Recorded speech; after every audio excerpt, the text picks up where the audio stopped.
Welcome back to Boilers and Beyond. I am Jordan Jones, your host. We are back here today. It really is the busiest time of year. Football is in the home stretch of the season. 2 regular season games to play after Purdue took a setback in Columbus over the weekend. And basketball's tipping off. The number 6 Boilermakers preparing for some big matchups on the horizon. Folks, we got plenty to talk about on the show here today, and then we'll hit a few of your questions. First, give the show a follow on Twitter at BoilersBeyond. Be sure to subscribe wherever you get podcasts. Let's spread the word. There have not been many better times to follow Purdue sports. Let's help grow the show throughout the Purdue fan base and celebrate some of these fun times together. All right, now, Purdue took on Ohio State this weekend. Final score, Buckeyes 59, Boilermakers 31. And, we talked about the game on the show last week, and I I wanted to be optimistic because Purdue had come off a really good 4-game stretch, going 3-1, big wins over Iowa, Nebraska, Michigan State. But, if you're disappointed in this outcome, Purdue losing by 28 over in the Horseshoe, I'm not really sure what to tell you there. This is the reality of Big Ten football right now. Ohio State is 2 wins away. They're going to be, they're 18-point favorites or something against Michigan State this weekend. Then they're going to go play Michigan. We know how that game is going to go already. They win those 2 games. That'll be their 3rd straight undefeated conference season. Ohio State hasn't lost more than 1 Big Ten game in a season since 2011. That was the year where Jim Tressel was fired in May for the tattoo scandal. That was when Luke Fickell took over for the head coach as an interim year, and they went 6-6. Before that, Ohio State hadn't finished with multiple Big Ten losses since 2004. They're playing a different game. On their roster right now, Ohio State has 16 5-star recruits, 49 4-star recruits. That is absurd. For a little bit of comparison, Michigan is 2nd in the Big Ten. They have 3 5-star recruits. Ohio State has 16 of them. It is not the same football team in terms of the caliber of athlete on the field. Coming into this game, Ohio State, again, you combine the 5 and 4 stars, that's 65 players, 4-star or higher. Purdue had 9 4-stars, 0 5-stars on the field. So trying to compare these programs is nearly impossible. And I really don't think that Purdue should even use Ohio State as a reasonable comparison. They're in a league of their own. This is, you can say that the old saying, stars don't matter. Yeah, they do.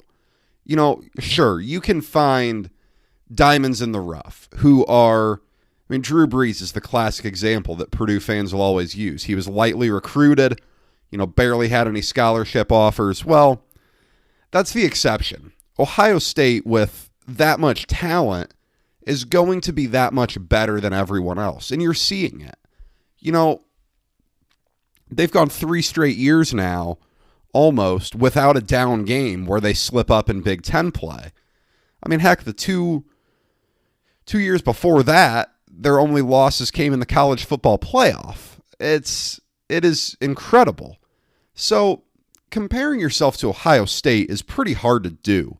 If you're really trying to compare Purdue to other programs, don't even waste your time on Ohio State.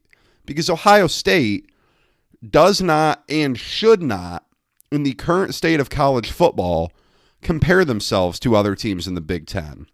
Now, I'm not saying I like that. I don't think it's necessarily good for the sport that one team is so far ahead of the rest of their conference, and we kind of seen that for a while with Clemson, in the ACC. But Purdue needs to compare itself to the rest of the Big Ten West in Indiana. Those are the schools you need to be comparing yourself to. And it showed on Saturday. Ohio State was by far the more talented team. They hadn't played great in the 2 games prior to the Purdue game. It all clicked. Their talent showed, and they absolutely dominated this one. So, 59-31. Some takeaways, though. There's always things to take away, both positive and negative. And on the positive side, Aiden O'Connell, 40 for 52, 390 yards, and 4 touchdowns. Another really good game for him. He has played 3 straight fantastic games after a really poor showing against Wisconsin. I think right now, you look at him as the second-team All-Big Ten quarterback. Obviously, C.J. Stroud deserves to be number 1 with a 30-5 touchdown-to-interception ratio. But I think you're pretty hard-pressed to find a quarterback in the Big Ten playing as well as O'Connell outside of Stroud.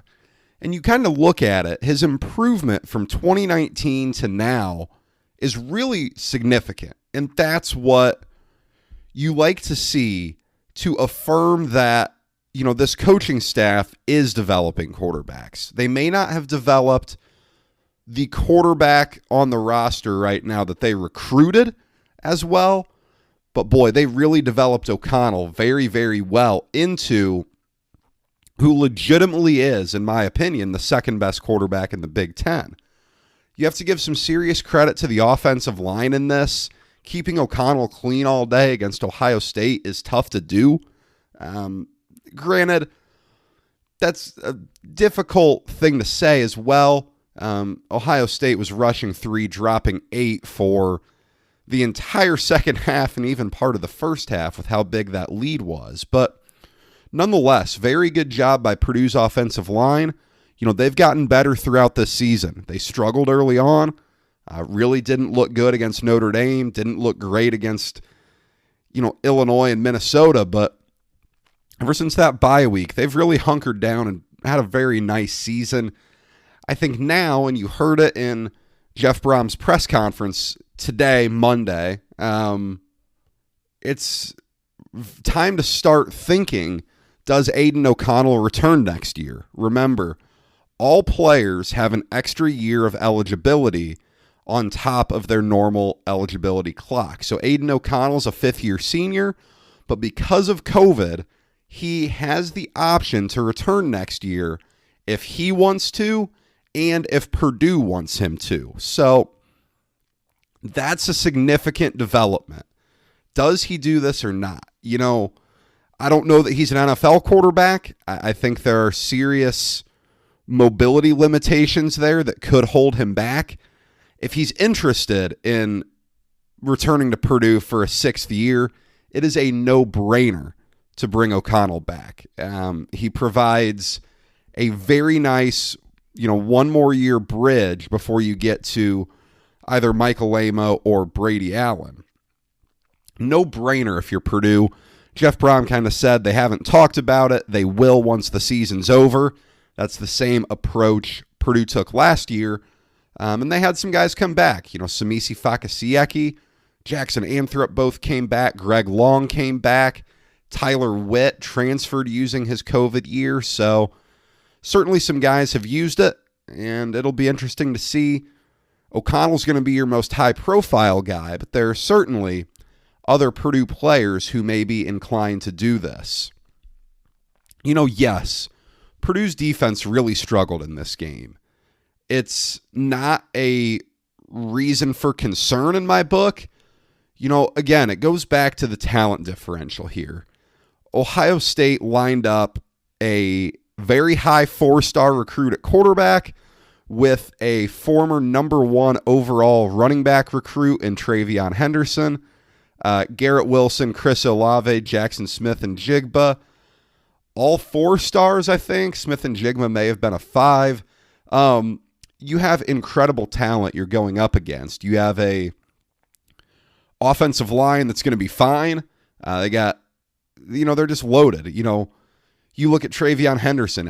He's going to be a preseason Heisman contender next year at running back. I can guarantee it. And then you have Mayan Williams coming off the bench as a number 2 running back for 100-plus yards. You don't see that anywhere else, really. Garrett Wilson, Chris Olave, Jackson Smith, and Jigba. They're ahead of some guys on the depth chart that would be playing almost everywhere else in America. When you look at Alabama, their best receiver, Jamison Williams, transferred from Ohio State because he wasn't going to get on the field. I mean, this is insane. The offense Ohio State runs out there, when they're clicking and they're not beating themselves, you're not going to stop them, especially, if you're Purdue. And that's not a shot at Purdue. I don't know who could stop them. Now, if we get Ohio State, Georgia, there's, maybe your chance. But even, Michigan's got a nice defense. They're not going to stop Ohio State's offense. Michigan State's about to get torn up by them next week. But from a Purdue standpoint, you look at what's next. Northwestern, Indiana, can they replicate what Ohio State brought to the table from a speed perspective? No, they can't. And that's where Purdue gets beat. We've seen it at times when they struggled early on against Nebraska. Nebraska did a really good job of exploiting Purdue's lack of speed at linebacker. Ohio State did that again today to a whole new level because the talent is that much higher. But, yeah, I mean, Jalen Graham's pretty quick at outside linebacker. He's a converted safety. Inside linebacker, Purdue's not all that fast there. And, that's okay. Again, this isn't the team that you try to compete against. This isn't who you compare yourself to.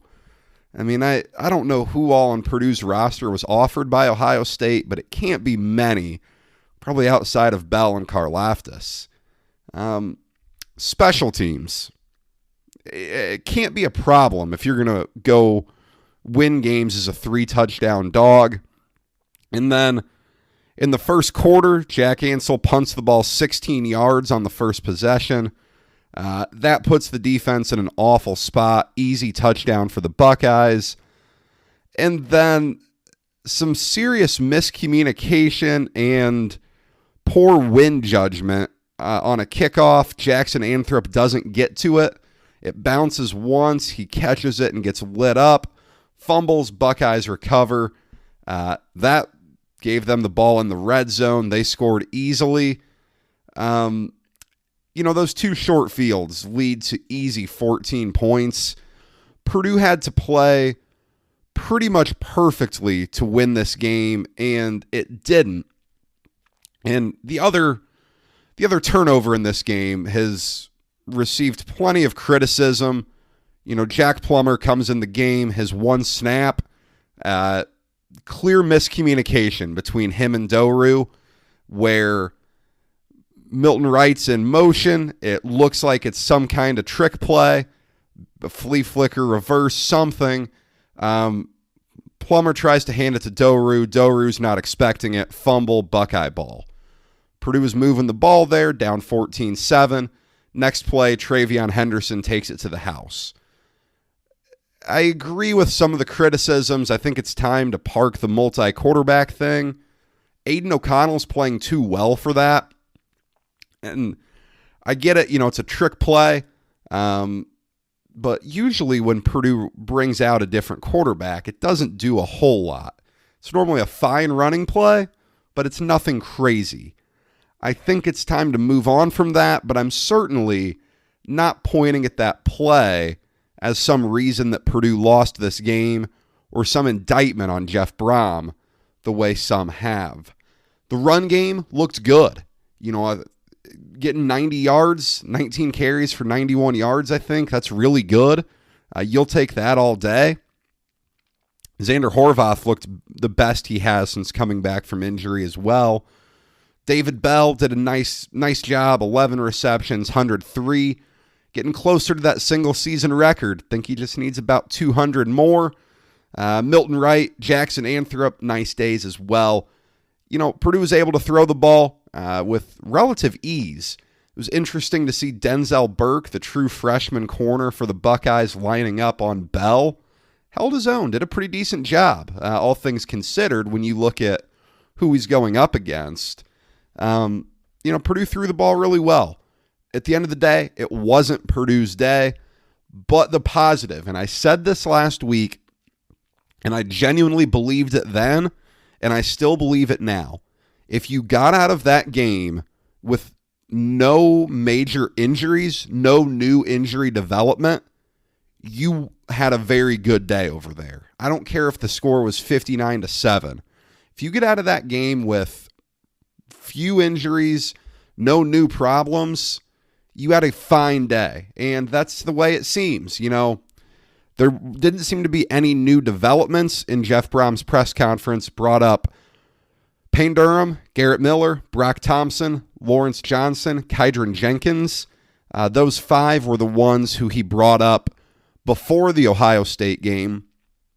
All of them played, and he just described what they were doing as gutting it out. So I think you can expect to see them all again on Saturday. We'll find out more on Thursday probably. But if all those guys are good to go and healthier than they were before the Ohio State game, you had yourself a fine day over in the Horseshoe because you're setting yourself up for what's to come in the next two games. Now, what's coming up? Football heads to Wrigley Field versus Northwestern. Noon Eastern kick, 11 Central Time up at Wrigley Field. Games on Big Ten Network. Early line, Purdue minus 12. Last I checked, that's pretty much holding tight. Although the over-under point total opened at 51.5, that's down to 48.5. So banking on some less scoring. Purdue coming in 6-4, 4-3 in the Big Ten. Northwestern is 3-7, just 1-6 in Big Ten play. Their wins: Indiana State, Ohio, and Rutgers. A year after winning the Big Ten West, they really took Justin Fields and Ohio State to the brink in Indianapolis last year. It's been a tough year for Pat Fitzgerald and the Cats. 17 points a game. That's in the bottom 10 nationally, I think I saw. And read a good article today from Northwestern's rival site detailing their quarterback problems. That's been their biggest problem this year. They trotted out Hunter Johnson to start the year. Former five-star recruit, Brownsburg, Indiana native, went to Clemson initially, got benched in week 3. Ryan Helinski came in. Andrew Marty. He's a senior. I don't really know who he is. Came in then, got hurt. Ryan Helinski transferred in from South Carolina and started some. Andrew Marty was healthy. Came back a couple weeks ago, then threw 6 picks in 2 games. He got benched for Helinski again last week. You think Purdue has some quarterback issues, or at least had, with substitutions? Wait to see these guys. We really don't know who Northwestern is going to throw out there on Saturday. Helinski finished the game last week, but they lost 35-7 to Wisconsin, and the 7 came on a pick 6. It's not a good offense. They throw for just 184 yards a game, thrown 12 interceptions on the season. They can run the ball. Evan Hall's their lead back. He's not going to blow you away, but he's solid, 82 yards a game. They'll have Andrew Clare getting some touches as well. He's kind of their number 2 back. Certainly not what Purdue saw in Mayan Williams last week, but he's a fine back. If Andrew Marty is at quarterback, he's a little more mobile. Helinski and Johnson both don't run much, but I don't think we're seeing Johnson. I think his days are done up there. It's Northwestern. They have their identity, but their defense isn't as good as it was last year when it was really solid. They still have linebacker Chris Bergen, safety Brandon Joseph. Those were their 2 top players on D last year. After you account for the losses of Patty Fisher and Blake Gallagher, 2 guys who were absolute stars at linebacker at Northwestern. They're allowing 26 points a game, so not great. That's 4 more than what Purdue allows. Granted, part of that is their offense is just terrible. I mean, they're on the field all the time. Last 4 games, point totals for Northwestern, 7, 14, 12, 7. This is not a good offense. It's a good opportunity to test Purdue's defense to see if they are a little bit more, have their eyes open, so to speak, after what Ohio State did to them last week. It is going to be a great day in Wrigleyville. I'll be up there. It's going to be a blast. I am fully expecting it to be a Purdue dominant crowd. Number one, Purdue's having a great year, 6-4 with a legitimate chance to go 8-4. Fans are excited. Big Purdue alumni base up in Chicago. And also, there aren't really that many Northwestern fans. They don't travel. Granted, they, in theory, live in Chicago already, but nonetheless, I think it's going to be a Purdue dominant crowd. 11 a.m. kickoff is a little earlier than what I'm sure most people were hoping for. That's why you get there early. There are plenty of places up there to hit before the game. The only thing I'm really hoping for from a stadium perspective, it's going to be awesome. I'm a Cubs fan myself, so going to Wrigley is going to be cool. Please do not play the stupid cat roar sound after every Northwestern first down. I remember going to a Purdue Northwestern game up there when I was like 5 or 6, and that's about the only thing I remember about that game is just the stupid cat roar every time Northwestern gets a first down. So really hoping we don't deal with that on Saturday. And then we'll talk about it a little more here in a bit, but Purdue versus North Carolina in basketball right after. Hopefully, a lot of the bars up there have ESPN News because there will be, 20, 30,000 Boilermaker fans ready to watch. My 3 keys for the game on Saturday. Number 1, it is a familiar message. Make their quarterback beat you. Purdue's been pretty good in these situations. We've said this about Spencer Petras at Iowa, said this about Adrian Martinez at Nebraska, Peyton Thorne at Michigan State. Those 3 all turned into Purdue wins, and none of those quarterbacks could beat you. Now, they didn't do that against Wisconsin. Graham Mertz threw the ball like 8 times. Purdue did not make him beat them. It's going to be key. It's like 2019, the one Purdue win against Northwestern in the Brohm era. They had Aiden Smith, that kid from Fort Wayne, who was starting at quarterback and was incredibly overwhelmed. He was not a Big Ten caliber quarterback, very overwhelmed, and Purdue was able to beat him. In that time, that was a bunch of freshmen for Purdue on the road at Northwestern in Aiden O'Connell's first career start. Northwestern had a better defense than they do now, and Purdue still beat them. So, this is similar. Go make that quarterback beat you, whether it is Andrew Marty, whether it's Ryan Helinski, make one of them beat you. I don't think they can. Number 2, clean it up a bit. O'Connell's been excellent with not turning the ball over. This is 3 straight games with no interceptions for him. That's huge.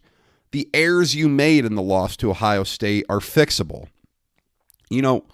Both those fumbles are probably communication issues. You're not going to have a loud opposing stadium in this game that you did last week. Both on the kickoff and on the handoff, both those hopefully are fixable, and you need to punt the ball better. And I'm sure for a true freshman, Jack Ansel, that's got to be the loudest place he's ever punted in.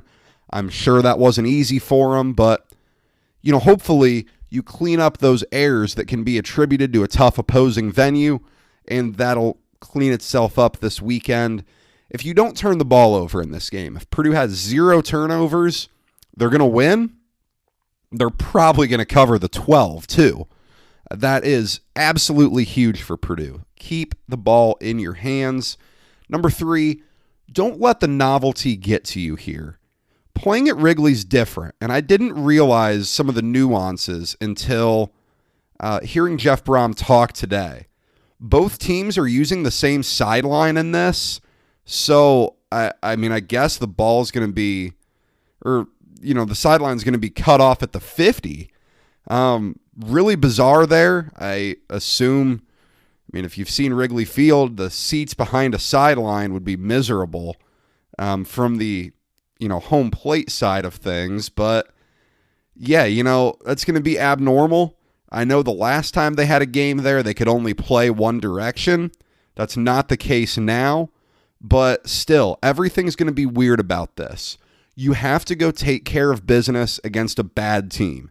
And that's what Northwestern is. This is probably, along with that 2019 team, by far the two worst Northwestern teams that Brohm has played against. It's a technical Northwestern home game. I am very sure it's going to be a Purdue majority crowd. Can you put this blowout loss behind you? Jeff Brohm always preaches one-game season. That's going to get put to the test here. If you can put the Ohio State loss behind you, buy into that, and come play good football, this is going to be a win. I think Purdue does it. I'm going to go 28-13.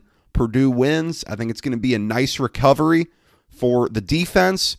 Brad Lambert did not get named a Broyles Award finalist for the best coordinator. 50-some-odd names on there. Lambert's not one. Maybe that'll fire up the defense a little bit. I think the offense will do enough to grow a nice lead. I don't know that they're going to have a huge day, but I think Purdue's going to be able to cruise to victory. I haven't said that much this year. I don't pick a lot of covers. Let's see what happens here.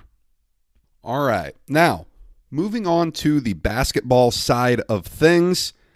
Last week opened up the season, and we got some news before Purdue's tip-off against Bellarmine that certainly was interesting for the fan base. Trey Kaufman-Renn, the true freshman out of Southern Indiana, going to redshirt this year. Now, we knew coming into the season that Brian Waddell, the freshman out of Carmel, legacy recruit, that he would redshirt, and unfortunately, it was announced today that Waddell has suffered a torn ACL. That'll set him back. He'll sit out of practice all of this year, which is a huge disappointment. He'd impressed coaches quite a bit over the summer. I really expected him to be coming into a nice role next year. But nonetheless, Trey Kaufman-Renn redshirting. It's impressive to me that Purdue is able to do this. There are very few programs in America that would be able to comfortably redshirt a top 50 recruit. That is rare. Matt Painter always leaves the final decision in these circumstances to the player, and Painter called it a 50-50 decision. In his words, would have supported Kaufman-Renn either way. Obviously, that's what you say, but he means it. That over the years he's been a huge advocate of redshirting, and it was interesting. And then Trey Kaufman-Renn talked with reporters after the decision. Very, very impressive young man. GoldenBlack.com posted that video on YouTube. You can go check it out if you would like. But incredibly mature and incredibly well-spoken about his decision to redshirt. And in that, he referenced his uncle, who was a 1,000-point scorer at Indiana State, who said he wishes he'd have redshirted there. That's pretty introspective stuff there. I give him a lot of credit. It is and he even brought up, that his ego wasn't an issue there, that he didn't mind redshirting. That's a incredible thing to say. So many players would. The fact that he sees the value in it, pretty impressive. Right away, that there are going to be schools reaching out to him, trying to get him to transfer. But at least on paper, he sounds very impressive. I know the IU fans would love to have him come back down to Southern Indiana, and it makes sense for Purdue. Once Mason Gillis is back, there probably aren't a lot of minutes there for Kaufman-Renn. And you can't burn a year of eligibility for the 4 games where Mason Gillis is out. You're already through 2 of them now with no problems.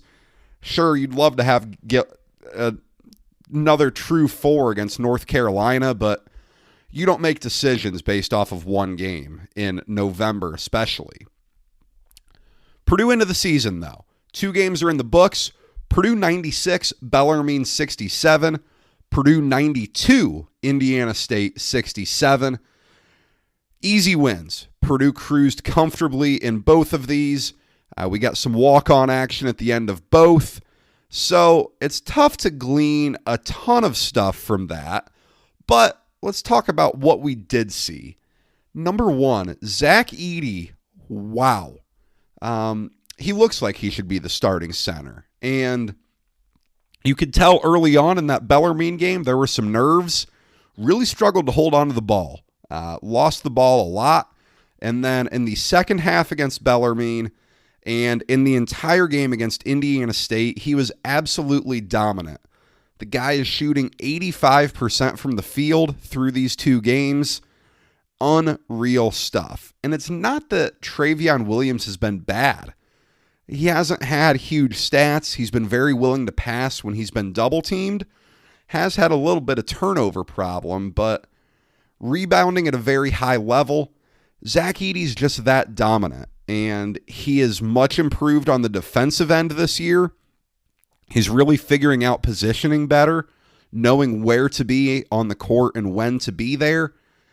It's impressive stuff, and Purdue certainly has the best 1-2 center punch in the nation with these 2 guys. Both very possibly could be all Big Ten caliber players. In the backcourt, that guard position is really crowded. In my eyes, Jaden Ivey and Sasha Stefanovic are clear starters for you. You know, they were your leading scorers in the 2 games. Stefanovic with 23 against Bellarmine. Jaden Ivey, I think he had 27 against Indiana State. Those 2 guys are going to stay in your lineup. Ivey is way too dynamic. Stefanovic is way too good of a shooter and helps with spacing so much. After that, there's not a lot of separation. We had a question about Isaiah Thompson and, you know, if he's going to keep starting games, you know, if that's going to carry over. He's been solid. 6 of 11 from 3-point range, 0 turnovers in 45 minutes. That's your key. Purdue has playmakers on this team. You have the big guys. You have Ivey. You have an elite shooter in Stefanovic, and Isaiah Thompson can shoot the thing himself. You can't turn the ball over. When Isaiah Thompson's not turning the ball over, there's no reason to move on from him. Sure, he's small. He does fine on defense. Eric Hunter and Brandon Newman have been pretty quiet off the bench so far. Neither of them have really done a whole lot. So I think Isaiah Thompson's going to stay starting. I do think Hunter especially adds some athleticism to the backcourt. He had a really, really nice play against Bellarmine where he went coast to coast for a layup. Newman, you know, not shooting great so far. A little bit too aggressive, but has had some really nice shots. Beautiful step back 3 against Indiana State. And then Ethan Morton, you know, your 6th guard there, much improved from last season. And it's impressive to see him be able to slide down to the 4 and play really well there. Albeit it's a lower level of competition, not the physical type of 4s you're going to see in the Big Ten, but really impressive stuff from him. That starting spot at the 4 is also going to be interesting. Caleb First he's legit. He looks very, very comfortable out there. We'll see what he does against higher levels of competition, but he's comfortable in the half-court offense. He's held his own on defense so far. When Mason Gillis gets back, it'll be really interesting to see how those minutes are distributed. Matt Painter kind of talked about how it's not ideal to get Gillis back in the middle of a tournament, but, you know, so be it. That's how you do it. So that the minutes there will be very interesting. And then my final thought, you know, Purdue's never had a player quite like Jaden Ivey. some of the things he was able to do in that Indiana State game, going to the basket, are plays that Purdue has never had a guard make. The only thing that you see in his offensive game is he really needs to limit the number of threes he takes. Just take some shots sometimes that you know are not a quality shot in Purdue's offense. They can move the ball and get a better one. He is an elite slasher. He is not an elite shooter. Feed your strengths, starve your weaknesses. When he's going to shoot, it needs to be in rhythm, probably off the pass every time, and he'll be all right there. But Purdue's never had a player with the ceiling that he has. All right, now, Purdue moves on here. They've got Wright State Tuesday night, tomorrow night. You'll be listening to this Tuesday probably. Wright State, number 116 at KenPom as of Sunday. For comparison, Purdue is number 5. The Raiders are 1-1. Easy win over Lake Erie College in their opener, whoever that is. And then a 96-88 loss versus Marshall. Clearly they can put up some points, more than 80 points in both games. I can't tell you all that much about them, though. You know, they're one of the better programs in the Horizon League. I used to follow that league more before Valparaiso moved to the Missouri Valley. But this clearly, I'm a huge KenPom guy. So this is going to be the best team Purdue's played so far. I don't know that that's saying a whole lot. You know, Bellarmine was awfully limited from a physical perspective, and Indiana State dealing with a completely new roster. So this will be the best team Purdue's played so far. Hopefully they take care of business. You would love to cruise there and go into the weekend with some positive momentum because you're heading up to Mohegan Sun up in Connecticut for the Hall of Fame tip-off tournament, 4 p.m. Eastern on Sunday, right after football wraps up against Northwestern. Purdue takes on the Tar Heels of North Carolina, the first major opponent of the year for Purdue. You know, UNC's solid, top 25 team. I think they're in the top 20. I didn't have enough time. Didn't look at this week's AP poll hard enough. Who am I kidding? I had the time and didn't look hard enough. But they were number 19 last week. Year one of the Hubert Davis era. Roy Williams is retired. They are only number 50 at KenPom for what it's worth. So really low there. I'm a KenPom guy, but I think they're probably a little better than that. Talented team. You know, this is a program that recruits very well. They're led by their center, Armando Bacot. He's a big guy. He doesn't shoot it a ton from deep. So, in fact, I don't think Bacot has made a 3 in his college career. So, that should be a good matchup for Purdue's big guys. The 4, you know, they have a couple of transfers that are really good options there. Brady Manick from Oklahoma, Dawson Garcia from Marquette. Both those guys are going to challenge Purdue at the 4, but they haven't put all the talent together in the past few years. And then last week, you know, not impressive. They won in the teens against Loyola, Maryland, and then gave up 87 in a close win against Brown. The Ivy League dogs coming out there. But they take on Charleston, the same time Purdue's taking on Wright State, and then they head to Connecticut. That'll be a good game for Purdue. Obviously a great opponent. And then Sunday, you either get Villanova or Tennessee. You'll take whoever you get. It's way too early to start having preferences of who you play. Things will unfold and you play who you play. I think Villanova is going to beat Tennessee. They'll be favored, I think. Crazier things have happened, though. I watched Tennessee a little bit yesterday. Solid team. Rick Barnes recruits pretty well down there. Villanova lost to UCLA already in an overtime game. Tough to take a lot out of that, especially when that game tipped off at 11:30 Eastern. Certainly didn't help Villanova's body clocks. So either way, you know, this is a great event. All 4 teams are in the top 20 nationally. You come out of here 1-1, you ought to be happy. You ought to be content at least. Come out of here 2-0. If you win this thing, you're on cloud 9. You are thrilled. If you're 0-2, probably a little bit concerning. Purdue certainly needs to at least win one of these. I think they'll be favored against North Carolina. Don't know who would be favored between Purdue and Villanova. I think Purdue would be favored against Tennessee. So either way, this is a great early season test for Purdue. They should be prepared. They're one of the most experienced teams in the country. Purdue should be prepared for this, more so than Tennessee and North Carolina probably. Wanted to close out today answering a few questions from Twitter, and shout out to my guy Ted from Boiler Uniforms. Brought up, you need to talk about volleyball a little bit and give a shout out to soccer. Yes, volleyball just had an incredible weekend. They went on the road to Wisconsin and Minnesota, both top 10 teams that Purdue took down. The girls are up to number 6 in the country, I think, 5 or 6. They got the John Purdue Club email this afternoon about NCAA tournament tickets at Holloway. Very impressive stuff. Clearly, they were Elite 8 last year, and then Caitlin Newton and Jenna Otek came back for their COVID years.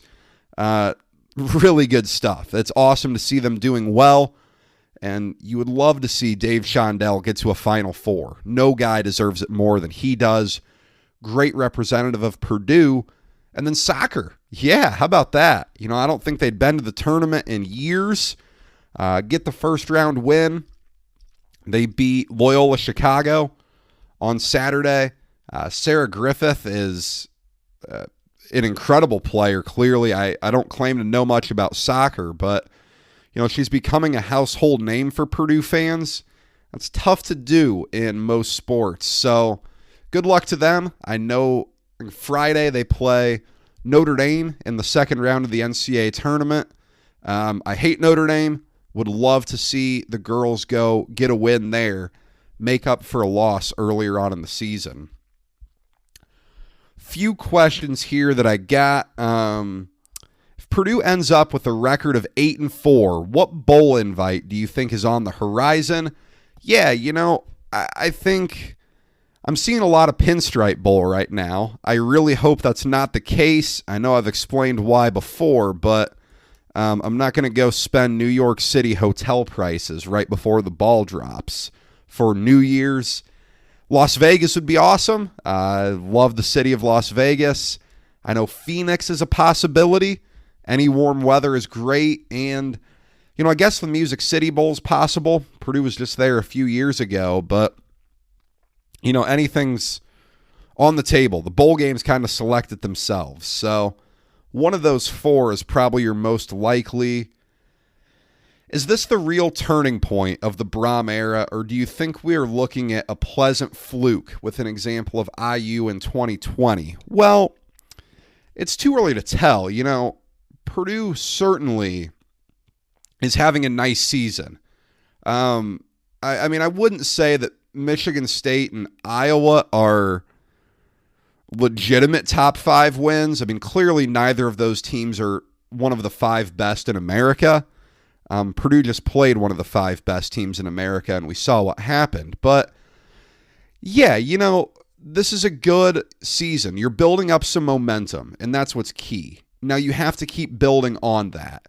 Next year, you're going to lose David Bell and George Karlaftis to the NFL. You don't know yet what's going to happen at quarterback, but if you lose Aiden O'Connell, that's a pretty significant loss. You have to replace those guys, and you're not going to find guys that are just as talented. But, that turning point is always kind of relative because the Big Ten West is a cluster. I've said that before, and I still kind of feel that way. There's not much separation. Northwestern stinks this year, but in terms of the programs, there's not a ton of separation between everyone besides Illinois. There's talent everywhere else, and Illinois is getting better. They're competing. Bielema's going to recruit better there, I think. So, yeah, I think this can be a turning point, but it's a multi-year process. Our weekly question, who is the worst team in college basketball? Chicago State won last week, so let's go with St. Thomas, the team they beat. The poor St. Thomas Tommies in their first season of Division I. But when you lose to Chicago State, you get the worst team in college basketball label. If we're ahead in the last two games, which freshmen could see the field who haven't played? Obviously, freshmen who redshirt can still play 4 games. I don't know that we see a ton of it. I know some of the freshmen on the offensive line have played in a few games. Jalen Allstott Vandevanter, I think, has gotten in there. Marcus Bow. Who else? There's someone else I think that's been in there. But, yeah, I don't know that we're going to see a ton. I think if you were going to see, like, Yanni Karlaftis hasn't played since UConn. Maybe in the defensive backfield, I don't know. Brandon Callaway, maybe. But he played in the last game. I don't know. I don't know that you're going to see a ton. Maybe if Purdue's up huge, you'll see like a Deion Burks at receiver, but I don't think you'll see much. Who do we match up better against, Tennessee or Villanova? I haven't seen enough to really know. Purdue has played both these teams. Heck, they played them back-to-back in 2019. I think Villanova's style is probably a little easier for Purdue to defend, a little bit more controlled on offense. They're not uber athletic. So I'll go Nova. More impressive performance. 31 against Ohio State, 40 against Michigan State. I guess the 40 against Michigan State because they weren't in, cover 3, cover 4 the whole game. I mean, yeah, the 31 against Ohio State was nice. Should have been 38 if Bell would have held on to that touchdown catch. And if you don't fumble on a promising drive, maybe you have 45. So good offensive performances in both. That Michigan State should have been more too. Purdue settled for 4 field goals toward the end. Both impressive performances. I think it's tough to really pick one there. All right, folks. That's all I have for you today. We'll be back here next week. Another loaded episode. 3 basketball games, a football game. Hopefully, we'll have a guest from the Hoosier side of things to help us talk about the Old Oaken Bucket. So that'll be good. Follow the show on Twitter, @BoilersBeyond. Plenty of updates. In the meantime, subscribe. That way you don't miss next week's episode. Plenty of Purdue sports to keep you busy this week. Enjoy it.